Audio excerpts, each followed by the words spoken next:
안녕하세요. 로이어킹 김정철 변호사입니다. 오늘은 그 금융 피해자와 관련된 얘기를 좀 한번 해보려고, 아, 저희 로펌 대회의실에서 한번 영상을 촬영해 보려고 합니다. 제가 이제 금융 피해자에 대해서 얘기하려고 하는 이유는, 저를 아시는 분들도 있겠지만, 저는 굉장히 오랜 기간 동안 금융 피해자 대리를 많이 해왔어요. 대표적으로 최근 거는 라인 펀드 사건 같은 걸 대부분 잘 아실 테고요.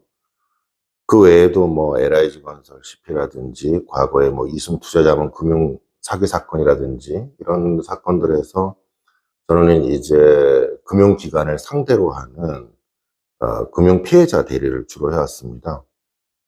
금융 피해자 대리는 굉장히 어려운 일입니다. 왜냐하면은 피해자들은 이미 피해를 입은 감정이 매우 큰 상태이기 때문에 그런 분들에게 어떤 수임을 제한하고 소송을 하자고 얘기하는 게 굉장히 어렵죠. 금융감독원에서 분쟁조정위원회가 있기 때문에 이 분쟁조정을 거쳐서 구제를 받고자 하시는 분들과 그 다음에 소송을 통해서 구제를 받고자 하는 사람들이 나누어지게 됩니다. 그런데 분쟁조정위원회가 너무 그 처리 절차가 늦어요. 그러니까 대표적으로 유명한 사건들은 그나마 빨리 하는데, 저희가 하고 있는 다른 여러 가지 사건들도 분쟁조정 신청을 해보면 언제 결과가 날지 알 수가 없습니다. 그 정도로 그런 어떤 절차적으로 있어서 피해 구제에 있어서 여러 가지 우리 국가적 제도적인 문제점이 있는 상태이죠. 그리고 소송을 한다는 건 굉장히 어렵습니다. 우리가 증권 집단소송법이 있지만은 실질적으로 집단소송을 하는 것은 거의 불가능하죠. 왜 그러냐면 증권 집단소송법을 이용하려면 일단 법원의 허가를 얻어야 됩니다. 우리가 집단적으로 소송을 할 수 있느냐라는 걸 별도의 법원의 허가를 얻어야 되는데 허가를 얻는 데만 몇 년이 걸립니다. 그것도 1심, 2심, 대법원까지요. 그래서 허가를 받고 나서 드디어 소송을 시작하는 겁니다. 그런데 이런 소송의 특징은 어떤 문제가 발생했을 때, 사태가 발생했을 때 그 사태의 문제점과 관련된 증거들, 불법적인 증거들, 금융사기를 범한 증거들, 또는 불안전 판매를 한 그 증거들을 빨리 수집한 게 중요한데 시간이 지날수록 증거는 빨리 소실되기 마련입니다. 점점 피해자에게 불리한 판으로 돌아가는 거죠. 이런 문제점이 있기 때문에 저희는 굉장히 오랜 기간 동안 투쟁해오고 소송을 통해서 싸워왔습니다. 그 과정에서도 이 소송이 얼마나 어려운지 너무나 잘 깨닫고 있죠. 소송을 해보면 입증 책임이 전부 투자자 측에 있습니다. 즉 금융 피해를 입은 피해자 쪽에서 모두 입증하고 증명해야 되는 어려움이 있어요. 그 어려움 때문에 결국은 소송에서 이익이 굉장히 어렵게 되고요. 제가 이제 라인펀드 사건에서 대한민국 최초로 사기 취소를 1심 때 받았습니다. 그거는 한 번도 그런 적이 없었기 때문에 역사적인 어떤 판결로 평가받았어요. 그런데 항소심에 가서 결국 그 사기 취소라고 하는 건 다시 인정되지 못하고 80%만 배상해라 라고 하는 걸로 바뀌었습니다. 100% 배상해서요. 이런 점들이 굉장히 어려운 점이라는 겁니다. 제가 그래서 오늘 이 영상을 통해서 말씀드리고자 하는 것은 지금 이재명 전 대표가 공약으로 얘기한 것 중에 금융감독원을 분리하겠다. 그래서 감독 기능과 그다음에 소비자 보호 기능을 나누겠다. 이렇게 이제 얘기를 하면서 마치 금융 피해자를 보호하는 것처럼 얘기하고 있지만은 그 제도로는 보호할 수가 없습니다. 왜냐하면 금융감독원은 기본적으로 금융기관으로부터 돈을 받아서 운영되는 기관이에요. 우리는 일반인들은 금융감독원이 국가의 돈을 받아서 운영한다고 생각을 하시죠. 그건 금융위원회가 그렇습니다. 금융감독원은 금융기관으로부터 돈을 회원비를 받고 그 돈으로 운영되는 곳이에요. 그러다 보니까 금융기관으로부터 받은 돈으로 운영되는 기관이 그 금융기관을 제대로 감독한다는 건 굉장히 어렵겠죠. 그래서 이런 부분들에 대해서 문제점을 정확하게 인식하고 우리가 제도를 개선해 나가야 됩니다. 미국 같은 경우에는 어떤 불안전 판매가 있거나 금융사기가 이루어지게 되면 범죄자들은 징역 120년, 100년, 150년, 이렇게 받기도 하고요. 처벌을 할 때에도 형벌뿐만 아니라 시빌 페널티라고 해서 민사벌 제도라고 해가지고요. 굉장히 강력한 벌금을 때립니다. 그리고 그것뿐만 아니라 우리가 징벌적 손해배상 제도라는 것도 한번 들어보셨죠, 언론에서. 그걸 통해서 실제 손해를 입은 것만 배상할 것이 아니라 너에게 징벌적 성격으로 손해배상을 해라 라고 판결을 해서 천문학적인 금액을 배상하도록 하죠. 이것 때문에 금융기관은 다시 그와 같은 범행 또는 그와 같은 사기적 판매를 하지 못합니다. 그런데 우리는 어떻습니까? 우리는 매번 법원에 가서 판결을 해서 기껏 받아봐야 예전에는 30%, 40%, 50%, 제가 그나마 라인펀드 때 80% 이렇게 배상을 받는 겁니다. 손해액에서. 그러면 그간에 입은 이자나 그걸 돌려받지 못해요. 그것도 정말 변호사까지 선임해 가면서 어렵게 소송을 해가지고 받은 금액이라는 거죠. 이런 점들이 우리 제도적인 문제라는 겁니다. 생각을 해보시죠. 우리가 마트에서 어떤 물건을 샀다고 쳐요. 제가 라인펀드 사건에서 그런 비유를 많이 했습니다. 소송에서. 재판장에 가서 제가 그런 얘기를 했습니다. 재판장님, 여기에 지금 사과 상자가 있습니다. 제가 마트에 가서 마트에 있는 사람이 1등급 최상등품 사과라고 해서 사과 한 박스를 제가 샀습니다. 근데 사과 한 박스를 안에 들여다볼 수가 없었어요. 그래서 집에 와서 터서 보니까 사과는 안 들어있고 전부 썩어 있거나 심지어 사과가 아닌 것들도 들어있었습니다. 그럼 이걸 어떻게 해야 되나요? 마트가 이것을 환불해 줘야 되는 것 아닌가요? 저희는 마트에서 당연히 환불하지 않습니까? 그런데 금융투자 상품은 똑같이 금융상품이라고 해놓고는 실질적으로는 환불해 주지 않습니다. 금융펀드 기관한테 가서 얘기하면 당신이 투자하다가 실패한 거야. 내가 그때 설명해 줬잖아. 원금 손실의 위험이 있다고. 원금 손실의 위험이라고 하는 건 다 있습니다. 우리가 예금자 보호법에서 5천만 원을 보호하는 것 외에는 예금도 5천만 원 넘어서는 거는 다 보호되지 않아요. 그러면 다 원금 손실의 위험성이 있는 거잖아요. 이것만 가지고 제대로 설명한 건가요? 그렇지 않죠. 사과는 썩을 수 있습니다. 이건 설명이 아니죠. 여기에 사과가 들어있다 이렇게 얘기를 했는데 실제로 그 사과가 들어있지 않으면 그게 거짓말인 겁니다. 금융상품도 똑같다는 거죠. 그런 측면에서 이 부분에 대한 제도적 개선을 하지 않으면 이와 같은 일들이 대규모 범죄가 발생하게 됩니다. 저희가 라인펀드 사건에서 제가 이 사건을 맡았을 때 개그맨 김한석 씨로부터 녹취록을 받아가지고 처음에 사건을 시작했습니다. 제가 녹취록을 SBS에 최초로 공개를 하고 그 SBS의 녹취록에는 청와대 행정관, 당시 문재인 정권의 행정관이 개입돼 있다는 내용, 그 외에 유력 인사들의 내용들이 나옵니다. 그리고 청와대에서 어쩌고저쩌고 그런 녹취록의 내용들을 근간으로 해서 저희가 여러 가지 문제를 제기했고, 이런 대규모 사건의 경우에는 정권과도 관련되어 있는 경우가 많습니다. 정권의 비리와 부패, 옵티머스 사건이 그랬고 라임 사건이 그랬고, 그래서 그 김봉현 회장이라고 하는 사람이 라임펀드 사건에서 문제가 됐던, 도주하다 잡혔던 사람이 남부지검의 수사를 받고 있는 도중에 추미애 전 장관은 남부지검의 증권범죄합수단을 해체하기에 이른 거죠. 그걸 왜 해체했을까 생각을 해보면 이유를 추측한다면 그것밖에 추측할 게 없습니다. 자, 지금 다시 돌아와서 결국은 이런 사건에서는 기본적으로 이 금융 피해자를 피해를 회복시키기 위한 제도적 장치, 그리고 그걸 통해서 엄벌을 통해서 다시는 그와 같은 일이 반복되지 않도록 하는 예방적 조치, 이것이 굉장히 중요합니다. 왜냐하면 금융은 신뢰니까요.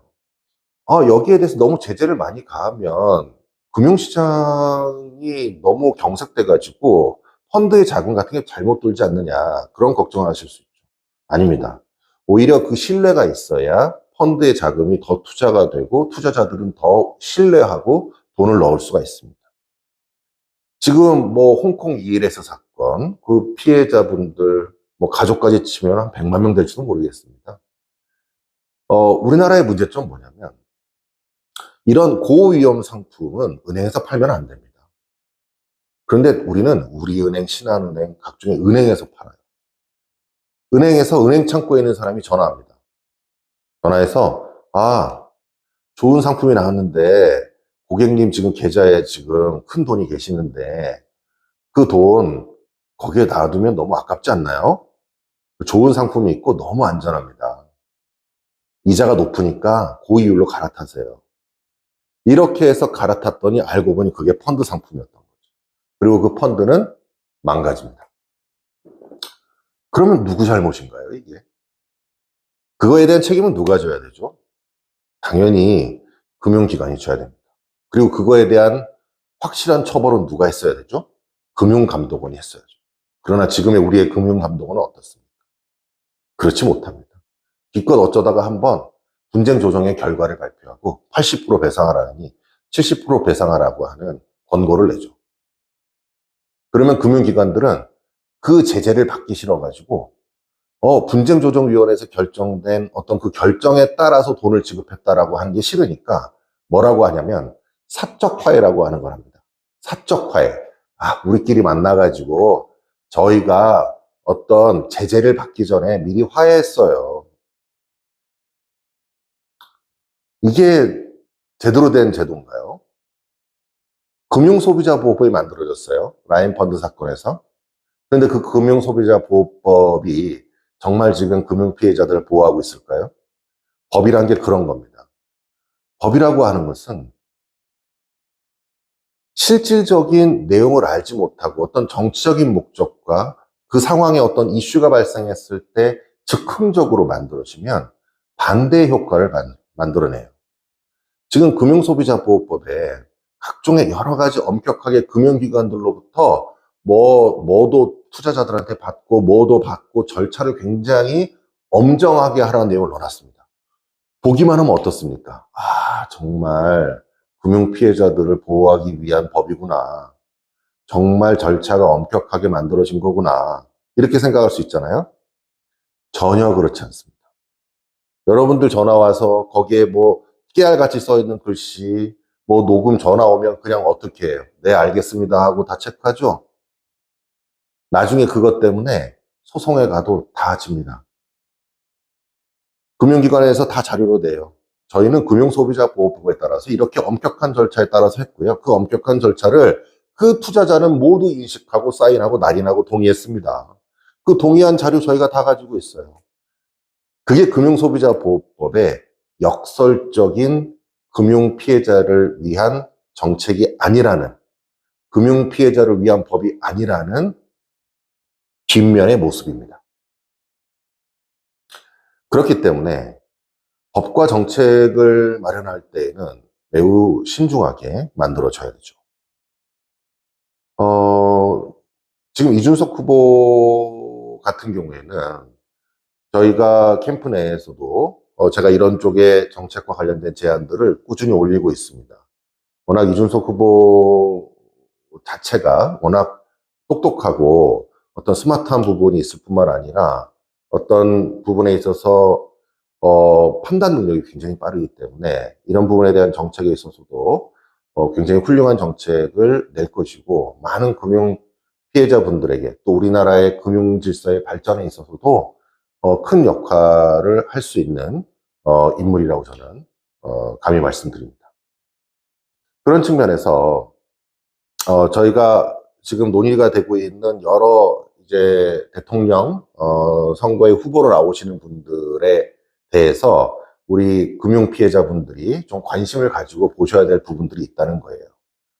그리고 금융 피해자가 이 피해를 입은 적이 없더라도 누구나 금융 피해자가 될 수 있습니다. 금융기관을 가서 우리가 수수료를 내고 신뢰하는 이유는 뭐예요? 그 사람들이 나를 속이지 않을 것이라는 게 신뢰잖아요. 그렇기 때문에 더 쉽게 속는 겁니다. 만약에 어떤 옆에 지나가는 사람이 나한테 와가지고 야 이거 좋은 라인펀드라는 게 있어. 여기에 다 A등급 기업에만 투자를 한대. 그래서 저한테 그걸 투자라고 하면 에이씨, 됐어.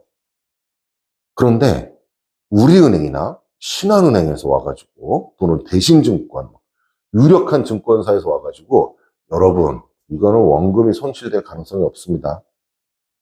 그리고 여기에 지금 A등급 기업들만 다 투자했기 때문에 신용등급이 높아서 절대 피해 입을 일 없어요. 그러면 속을 수밖에 없죠. 그런데 라인펀드 사건에서 어땠죠? 막상 까보니까 돈은 A등급 기업은 단 하나도 없었습니다. 제가 소송을 하면서 다 확인했는데 A등급 기업은 단 하나도 없었어요. 1조 6천, 수천억, 수조 원이 들어간 그 펀드에서 A등급 기업이 하나도 없었습니다. B등급도 몇 퍼센트 안 되고 거의 70%가 아주 뭐 거의 한 개 기업에 해당되는 등급. 정말 위험한 회사들에 다 투자됐습니다. 왜 그랬겠습니까? 그 자산운용사 펀드 운영을 했던 사람이 부패했기 때문이죠. 정치 권력과 손잡고 거기에 대해 그 돈을 뒷돈으로 코스닥 상장사에 주가 조작하는데 밀어넣고 이런 행위를 했기 때문에 이런 문제가 발생한 것이고 그것을 용인해주고 감독하지 못한 부분도 금융감독원의 잘못입니다. 이제 이걸 바꿔야 되지 않겠습니까? 이거를 바꾸는 것이 바로 여러분의 선택에 달려 있습니다. 그런 측면에서 이 공약이 나왔을 때 여러분들이 좀 제대로 판단하시라고 제가 오늘 이 영상을 말씀드리는 겁니다. 뭐 어느 특정 누구를 지지하려고 하는 것이 아니라 물론 저는 이준석 후보 캠프에 들어있긴 하지만은 어느 후보든 금융 피해자들을 위한 합리적이고 그리고 미래 세대를 위한 금융의 발전을 위한 그리고 금융 피해자들이 안심하고 자신들의 피해를 회복할 수 있는 금융기관이 잘못했다면 물론 자신들이 투자를 했다가 실패할 수 있죠. 그건 당연히 고스란히 책임을 져야 되는 겁니다. 내가 다 들은 내용을 맞고 그래 나는 그래서 그거에 좋을 것 같다라고 투자했는데 그게 망가질 수 있죠. 그러면 손실은 당연히 또 알아야 됩니다. 그런데 거짓말을 하면 어떡합니까? 사과라고 했는데 사과가 안 오고 썩은 사과가 오거나 전혀 상관없는 망고가 오면 이거는 아니지 않습니까? 그러니까 이런 것들을 제도적으로 우리가 마련해야 되고 각 선거에 있어서의 우리 후보자들이 어떤 얘기를 하는지 좀 꼼꼼하게 살펴보시라는 거죠. 우리의 미래가 달려 있으니까요. 이제 달라져야 되고요. 그리고 새로워진다고 생각합니다. 저는 어쨌든 많은 금융 피해자분들을 만나면서 가슴 아팠던 경우도 되게 많습니다. 오해하시는 것들이 돈 많은 사람들이 금융기관의 펀드에 투자한다 이렇게 생각하시지만 꼭 그렇지만 않습니다. 가정주부들이 은행에 갔다가 잠깐 임대차 보증금이 들어오는 시간이 있어서 차이가 생겨가지고 잠깐 3개월만 거기다 맡겨놓을까? 남편 퇴직금 여기다 맡겨놓을까? 노인분들이 자기 노후 자금으로 어렵게 먹은 뭐 2억, 3억 이런 돈들을 은행에서 전화 와가지고 아유 할아버지 뭐 할머니 저희가 해드릴게요. 수익 좋게 만들어 드릴게요. 해가지고 믿고 한 거예요. 심지어 제가 했던 분들은 귀가 안 들린 분들이 있습니다. 귀가 안 들린 분한테 서명도 다 받고 자기가 다 설명했다고 하고 그런 경우도 있다는 거죠. 그런 점들이 개선이 되려면 좋은 정치 지도자가 그리고 좋은 정치 지도자와 함께하는 사람들 그리고 실무에 있는 사람들이 어떤 의식과 비전과 어떤 자신의만의 어떤 가치를 추구하려고 하는 마음을 가지고 일들을 진행해야 됩니다. 그런 점에서 이번 대선이 굉장히 중요하다고 생각을 하고 많은 금융 피해자분들에게 희망이 될 수 있는 정책이 입안되기를 진심으로 바라는 마음에서 이 영상을 찍었습니다. 지금까지 시청해 주셔서 대단히 감사합니다.